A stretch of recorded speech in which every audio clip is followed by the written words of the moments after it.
raxmadaada badaniyo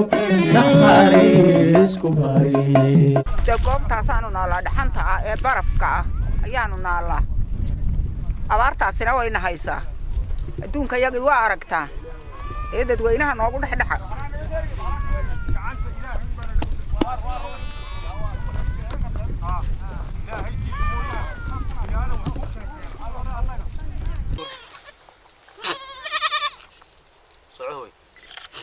waxaanu ka soo guuray meesha la yiraahdo qoqob ayaanu ka soo guuray waxaanu soo guuray geedigii shanaad baanu halkan ku nimi waan soo soconay gaari maanaan wadanin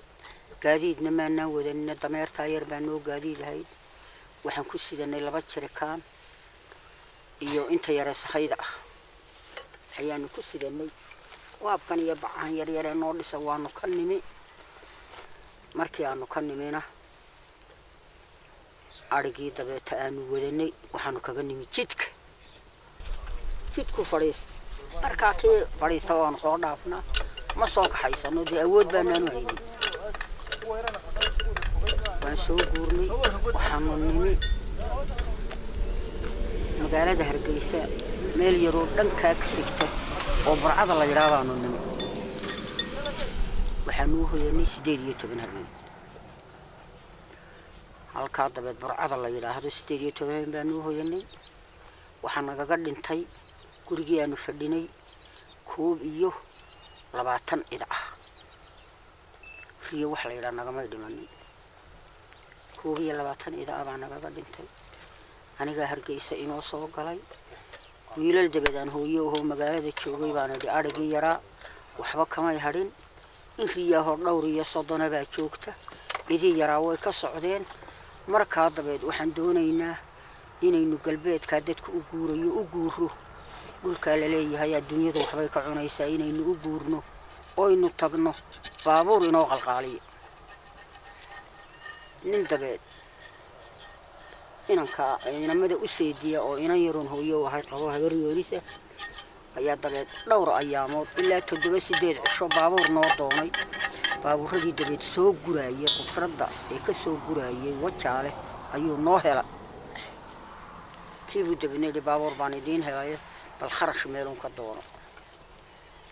kolka dabeed lacag baan soo amaahanay adduunka wax la iibsanaya malooda waxa xaabada ah baabuur baan soo helay lacag baan doonay waanu soo amaahanay halkan dabeedna $200 buu gaarigu nagu keenay alxamdulillah halkan markaanu degnay waan soconay meel meesha asabaanu tagnay abaar bay nagu noqotay waanu soo noqonay nin islaamaho reerkana ayaa dabeedna ilaahay halka dariiqa naga siiyay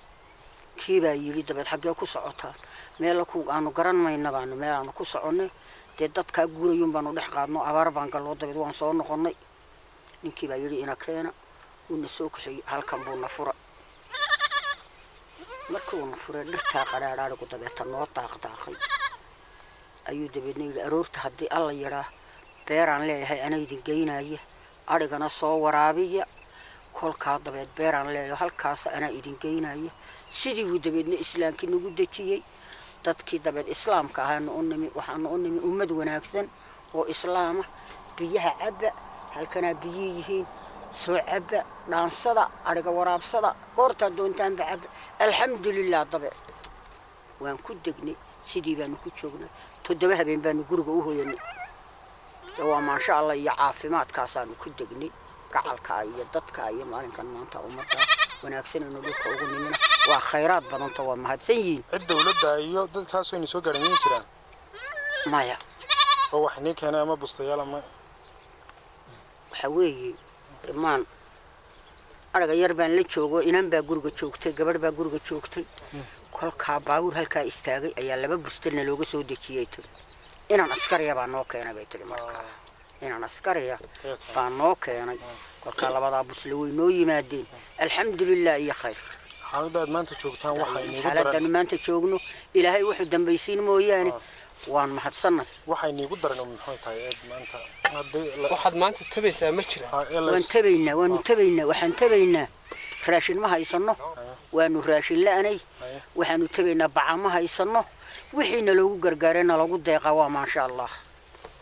waan u baahannahay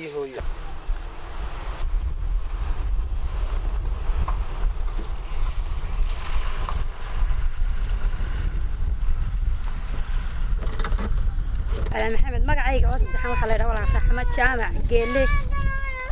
walaal waxaan ka hor waxaan nahay dadka doolqaadka ay abaartu keentay marka dawal waxaan nahay 15 qof baan nahay taas noo hooyay 6 qof baa gala walaal todobada kalena dibadiisa waxaan hay dhamac Aadan Maxamed Ismaaciil waxaan ka soo guuray meesha la yiraahdo dhamal waxaan soo guuray 6 geedi iyo soo guuray dhibaatada haysana dhibaata xoolaad iyo tudad labaduba way hayaan هاوغو سي دارته waxa la ilaaha biyaha oo xoolihii arooriba waayeen meel gaaban iyo meel dheertuna aanay u arooray waxa si loogu sii daray wax la hawla bustayaal baco wixiba waan u baahanay balalkan anagu dawaaid oo heli meeyno intuu balku idigu taagan yahay balku wixii lagu taagan yahay waxaanu siisanaa ma nahayn laakiin wixii la siisanayay gaariga 280 baa la siisanayay anagu ma haysano waxaanu siisano xitaa waxaan maanta fuud ka dayano aanu nidaaho caruurta u qale kuma jiro ka waran xoolahan aad wadataan iyaga ilmay leey waa fensonigan kula ma wax laga qashan male inteed wadataa 150 baan wutay 150 ka mid geedka gaariyo male wallahi dad aragto war yaab leh farinta aad shacabka u direysaan bulshada maxay waxaan u direynaa dee horta waxaan u direynaa nolosha horta in dee nolol aad noogu liidata ay tahay oo aad u liidana nolosha iyadu tahay oo abaar dad iyo abaar xoolaadba ayna haysan u direynaa هذا المحمد وادمين gaariga saareed way ka soo dhacday inay baqtidaan moodaynay isla markiiba waa taa qabsatay cawskeena guriga gaaja keentay oo meel ma ka soo guurteen anagu waxaanu qool caday barigiisa ayaan ka soo guurtay qool caday barigiisa oo gaariga isticmaalaa ka soo qaaday warwaata toostay ama digirtiisa saaxib على لو بدنا صار ولا شوفنا هذا صورته هذا بابا يا صور ما صور بان ساكه ديدينا بحردي ميلتريغا ciidanka qaranka jamhuuriyadda Soomaaliland calankii waka waa aragtaan xoolihii wataa way ogolaadeen geeli waka waxaas waa geel waxaas waa ari aqaladu waa kuwan degaya cawskii intii baad hayeen ciidanka qaranku waa ku sii daayay xoolihii ilaahay mahadi weeye laakiin da wax wada qaadaya ma ummadoo dhan qaadaya waa wixii ay hayeen ciidanka qarankana waxaan u diraynaa fariin ah ilaahay inuu ka jisaysiiyo wixii ay hayeen ee ummadooda ogolaadeen oo sii daayeen ma sha Allah weeye waxa dadkan la ilaa xeer laga cishaday waxba laga xisheeyna way iska hadlayaan wixii galbeed lagu hayay haday xeer tahay iyo haday reer tahay iyo haday deegaan tahay waxaasoo ahaa wixina waa taa umad wada digtay la wada daaqay la wada cunayo marka alxamdulillah rabbil caalamiin ciidanka dadkoodii u naxariistay soo guurtada ahaana aad iyo aad baan ugu mahadnaqaynaa haday askari tahay iyo haday jaran tahay iyo haday taliye guuta tahay iyo haday saraakiil tahayba ya ana halkaan aanu joognaa customka annaga u soo sameeyna reeraha waanu keenaa deega waanu nidaahnaa way degaan cid la hadashaa ma jirto way daaqaan assalaamu calaykum wa rahmatullahi deegaanada ay dadku aad ka u degeen deegaanada ay dadku aad ka u degeen waxaa ka mid ah halkan waa xeradii military ta booliska ka mid ah ka asluubta ka mid ah dilaa ka mid ah waxaa ka mid ah tulli cagaagan waxaa ka mid ah xunshalay waxaa ka mid ah eriga deeriyaanka waxaa ka mid ah derida geela qayaad waxaa ka mid ah carrada godka waxaa ka mid ah birta dheer waxaa ka mid ah ijaara waxaa ka mid ah boodley waxaa ka mid ah gabiile dusheeda waxaa ka mid ah arabsiyo waxaa ka mid ah kala baydh oo ay afarta koonaba ka degeen oo weliba abaar ah oo abaartii ka soo guureen waxba aan u dhaamin laakiin dadkii beeraha lahaa wixii ay hayeen ay ku siiyeen intaasoo meelood waxaa ka mid ah xaaji daahir waxaa ka mid ah sitiile waxaa ka mid ah dee ma tira koobi karaya intaan anugu garanayo weeye laakiin ma wada garanayo waddanka intaan ka garanayo waa intaa meel ayna degin oo galbeeda weli ilaa iyo hadda dila iyo intulli cagaagan unbayna xagga hore u dhaafsin koraya cawl marka la gaadho lafaha gurya cawl ka soo sokeeyo beelo badan baa degay guryihii ay ku jireen dadkii hore u deganaa way uga baxeen aqalladii bay ku jireen oo shalay ugu tagnay xerihii aryahooda u baneeyeen oo xeriyo kaloo diga rogashaa bay u sameeyeen sandaqaday qaar degeen oo loo baneeyey marka ma sha Allah de wixii ilaahay nimcadiisu meenu sugana abaarta inaga saari karta